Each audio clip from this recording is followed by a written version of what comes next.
Dear students, last time हमने multiple alleles की definition पर बात की थी।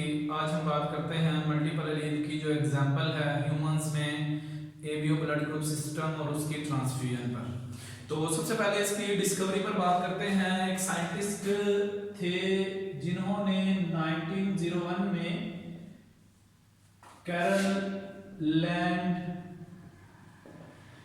स्टीनर 1901 में इन्होंने एबीओ ब्लड ग्रुप सिस्टम जो है इसकी डिस्कवरी की थी। इन्होंने एबीओ ब्लड ग्रुप्स डिस्कवर किए और फिर इसी ही तरह से एक और साइंटिस्ट था जिन्होंने 1925 में जैसे बरन स्टीनर है, इन्होंने इसकी जो जेनेटिक बेसिस थी उनको डिस्कवर किया और इन्होंने बताया कि ह्यूमंस में जो क्रोमोसोम नंबर 9 है, इस पर पॉलीमॉर्फिक जीन मौजूद है। पॉलीमॉर्फिक से मुराद ये होता है that exist in many forms on the basis of alleles that exist in many forms। जो poly से मीन many, morphic का मीन शेप होता है, ऐसा जीन जिसकी कई सारी फॉर्म्स हों। तो इन्होंने कहा कि एक अलील है जिसको इन्होंने आई से डोनेट किया। आई ए ब्लड ग्रुप ए को पैदा करता है, आई बी ब्लड ग्रुप बी को पैदा करता है, जबकि स्मॉल आई जो है ये इन दोनों ब्लड के ग्रुप्स के जो अलील है ए वाला और बी वाला, इन दोनों के साथ ये कंप्लीट रिसेसिव है। जबकि ब्लड ग्रुप का जो ए का अलील है वो ब्लड ग्रुप बी के अलील के लिए को डोमिनेंट है।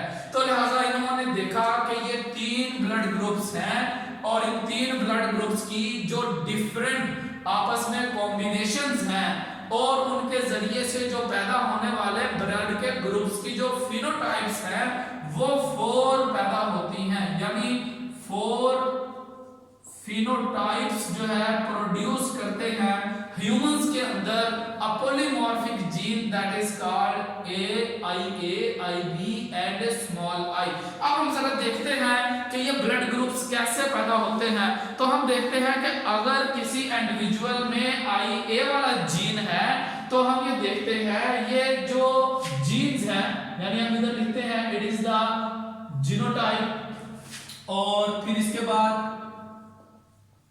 फिनोटाइप और इसी ही तरह से फिर एक कॉलम बनाते हैं it is the antigen on RBCs, antigen का एक कॉलम बना लेते हैं और फिर इसी तरह से एंटीबॉडीज, यानी हम ये देखते हैं ये जो ब्लड ग्रुप्स हैं एंटीजन्स प्रोड्यूस करते हैं आमतौर पर, यानी ये जो अलील्स हैं जिनको हम कहते हैं इनके वजह से रेड ब्लड सेल्स की सरफेस पर एक प्रोटीन पैदा होती है जिसको एंटीजन का नाम दिया जाता है। अब देखते हैं जरा इसकी जीनोटाइप्स जो है वो कितनी डिफरेंट टाइप्स की बन सकती हैं और उनसे कितनी डिफरेंट टाइप्स की फिनोटाइप्स पैदा होती है। फिनोटाइप्स हमने लिखा है 4, लेकिन देखिए जीनोटाइप्स कितनी पैदा होंगी। हम ये देख सकते हैं अगर कोई इंडिविजुअल डिप्लॉयड है तो उसमें IA अलील आ सकता है और IA के सामने IAB आ सकता है दोबारा से।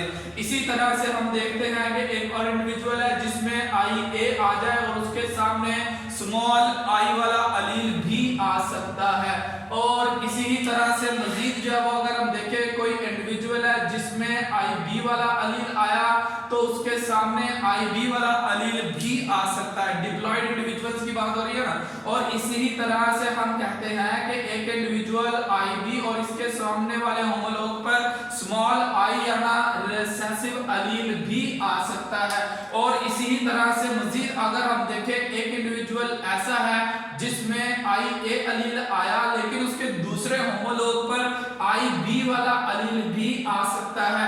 और इसी तरह से मजीद हम ये देखते हैं कोई इंडिविजुअल ऐसा भी तो हो जिसके अंदर दोनों के दोनों अलील आई, ये स्मॉल आई वाला आ जाए। अब आप जरा गौर करें 1 2 3 4 5 एंड 6 यानी ये मल्टीपल अलील्स जो के तादाद में 3 है, दे produces 6 different types of the genotypes in the diploid organisms, and these 3 alleles that are producing the 6 different types of the genotypes produces 4 different types of the phenotypes। देखे जरा ये 4 different types के phenotypes पैदा करते हैं। हम देखते हैं कि ऐसा इंडिविजुअल जिसमें आई कैपिटल ए और आई ए और स्मॉल आई आया, इसका हम कहते हैं ब्लड ग्रुप जो है वो क्या हो जाएगा, ब्लड ग्रुप ए होगा।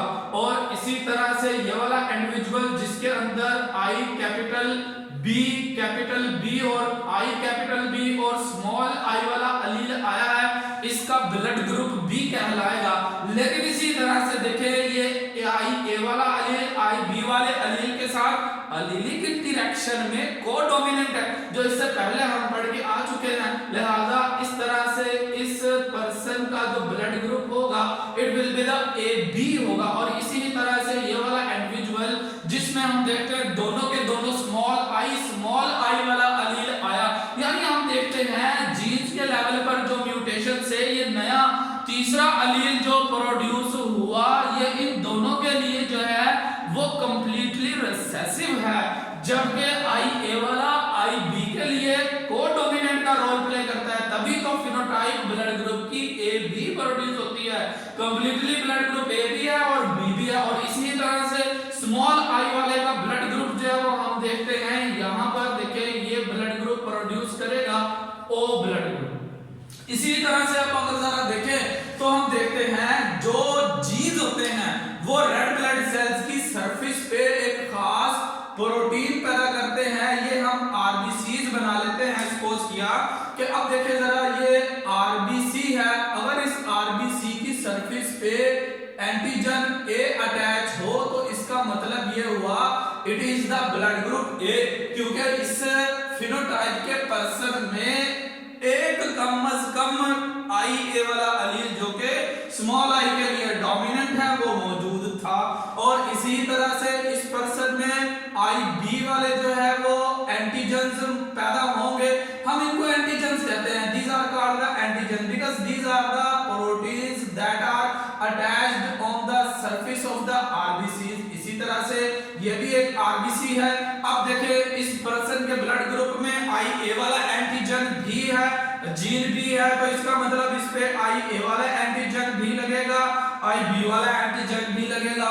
और इसी तरह से यहाँ पर भी हम इसमें बना लेते हैं आई ए वाला एंटीजन भी लग रहा है और इसके साथ साथ आई बी वाला एंटीजन दोनों लग रहे हैं, जबकि ओ पर्सन का जो ब्लड ग्रुप है ये बगैर किसी एंटीजन के होगा। लिहाजा इसीलिए हम इसको कहते हैं ओ यानी जीरो, नो एंटीजन, इसीलिए ये ब्लड ग्रुप ओ कहलाता है कि इसके आरबीसीज की सरफेस पर कोई भी एंटीजन मौजूद नहीं होता रिसेसिव अलील होमोजाइगस कंडीशन में होने की वजह से, लिहाजा ये ब्लड ग्रुप ओ कहलाता है।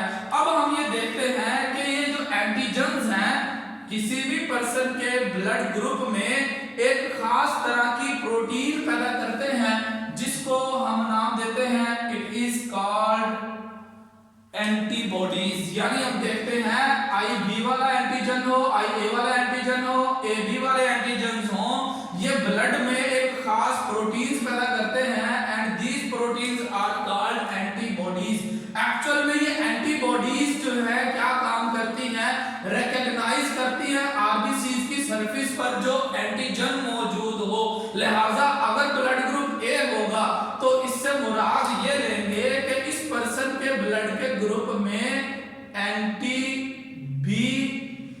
एंटीबॉडीज जो है वो पैदा होंगी। इससे मुराद देखें ये होगा these are the specialised proteins, antibodies are specialised proteins that recognizes the red blood cells or recognizes the antigens that are present on the red blood cells, and these proteins destroy the antigens after recognition। यानी हम देखते हैं antibodies वो खास protein है जो RBC की surface पे पाए जाने वाले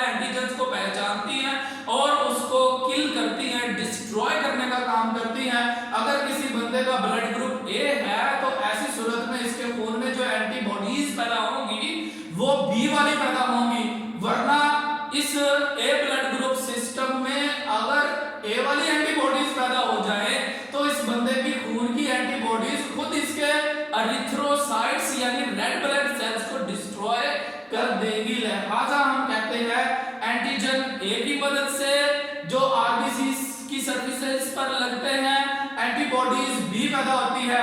एंटीजन बी लगने की वजह से जाहिर सी बात है इसके अपोजिट जो है वो एंटी ए एंटीबॉडीज पैदा होंगी।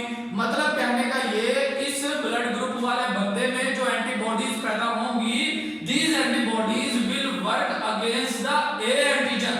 लिहाजा इस तरह से हम देखते हैं कि इसको हम कहते हैं it is called production of the antibodies. इनको हम कहेंगे these are the anti A antibodies. लिहाजा इस तरह से हम देखते हैं और जो पर्सन जिसका ब्लड ग्रुप ए बी है अब इसके ब्लड के ऊपर क्योंकि ए वाला एंटीजन भी मौजूद है बी वाला एंटीजन भी मौजूद है लिहाजा ब्लड ग्रुप को रिकॉग्नाइज करने वाली एंटीबॉडीज इस ब्लड ग्रुप में पैदा नहीं होंगी, नो एंटीबॉडीज। इसी तरह से जो ब्लड ग्रुप ओ है इसकी सरफेस पर तो कोई भी एंटीजन मौजूद नहीं है लिहाजा इसके अंदर हम देखते हैं both antibodies will produce. In both antibodies से मुराद क्या होगा, इसके अंदर एंटी ए एंटीबॉडीज भी पैदा होंगी और इसी तरह से हम इसको कहते हैं इसमें एंटी बी एंटीबॉडीज भी पैदा होंगी। लिहाजा इस एतबार से देखें कि अगर जो एंटीबॉडीज पैदा हुई वो एंटीजन के अपोजिट है, ए के अपोजिट बी है, बी के अपोजिट ए है और ए बी के अपोजिट ओ है और ओ के अपोजिट ए बी है। जैसे देखिए ब्लड ग्रुप ए वाले बंदे में एंटी बी एंटीबॉडीज पैदा हुई, ब्लड ग्रुप बी वाले में एंटी ए एंटीबॉडीज पैदा हुई और ऐसे ही जो ब्लड ग्रुप ए बी था उसमें कोई भी एंटीबॉडीज पैदा नहीं हुई क्योंकि उसकी ब्लड के सरफेसेस पर आरबीसीज पर दोनों ही एंटीजन है, जबकि ओ वाले ब्लड ग्रुप की सरफेस पर कोई भी एंटीजन नहीं है लिहाजा इसमें दोनों ही एंटीबॉडीज पैदा हो जाती हैं। लिहाजा हम कहते हैं कि जब कभी भी ब्लड ट्रांसफ्यूजन की जाए तो ऐसी सूरत में हम कहते हैं एबीओ ब्लड ग्रुप सिस्टम के जो मेंबर्स हैं these are called universal donor. Universal donor इसलिए कहलाते हैं क्योंकि इनके रेड ब्लड सेल की सरफेस पर कोई एंटीजन नहीं है लिहाजा ये वाला ब्लड स्मॉल अमाउंट में किसी भी ब्लड ग्रुप के पर्सन को डोनेट किया जा सकता है। क्योंकि अगर ओ वाला ब्लड ग्रुप किसी ए बी वाले बंदे को दिया जाए, ए वाले को दिया जाए, बी वाले को दिया जाए तो इस ओ वाले ब्लड ग्रुप के ऊपर या इसकी सरफेस पर तो कोई एंटीजन ही मौजूद नहीं है जो इस ब्लड को एग्लूटिनेशन जिसको हम कहते हैं एरिथ्रोब्लास्टोसिस यानी एरिथ्रोब्लास्ट का फट जाना, इस अमल को कहते हैं erythroblastosis, bursting of the erythrocyte या हम इसको कहते हैं एग्लूटिनेशन।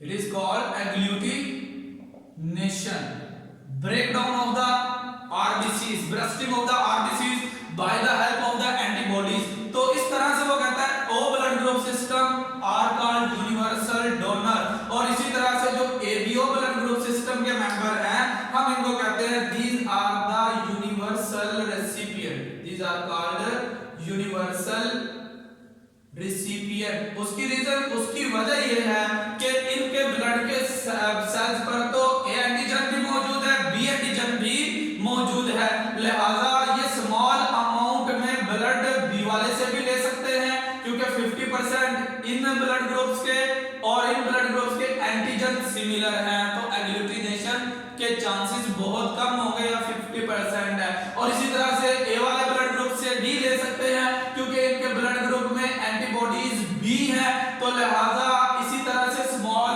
अमाउंट में ये वाला A B blood group system A से भी बी से भी और ओ से भी ब्लड ले सकता है।